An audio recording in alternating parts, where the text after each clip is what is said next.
The city is trying to clean up the environment, and the ballot may look a little different this year. Here's what happened this week on The Gavel, your weekly Denver City Council wrap-up. Denver is making strides to protect the environment.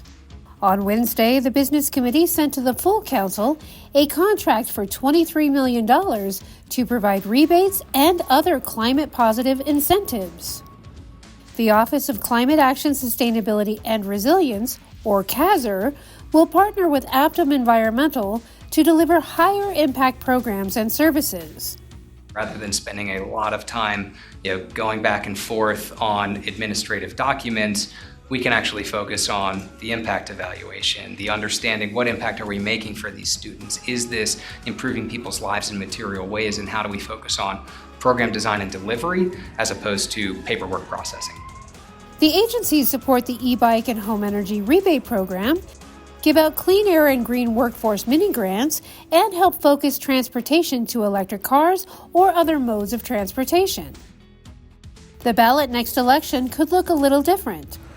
On Tuesday, the Finance and Governance Committee sent to the full council a plan to reformat the ballots to make it less confusing for voters and have consistency in future elections.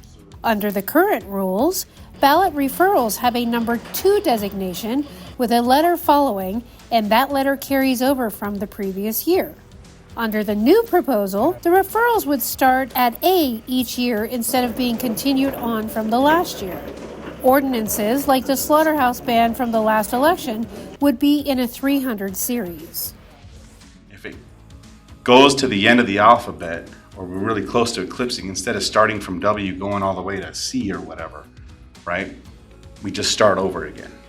1, so it doesn't confuse the voter when they're looking at things, it doesn't look like a misprint. And 2, when you have folks that are looking at millions of pieces of paper and going through it and sorting it, the mind doesn't play that trick of wanting to start at the first page. Denver is working to expand the National Western Complex.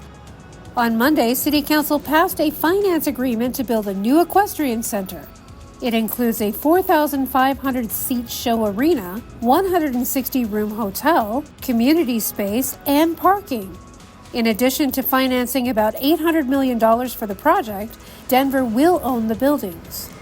Part of the deal included a required community benefits agreement, which will give a community building, new bike paths, and open space to nearby neighborhoods. You can find links to City Council meetings, schedules, agendas, events, and news at denvergov.org/citycouncil. Denver City Council meets every Monday at 3:30 at the City and County Building Council Chambers, or tune in live on Denver 8 or Zoom. Be sure to follow us on X, Facebook, YouTube, and Instagram for Denver news, events, and information.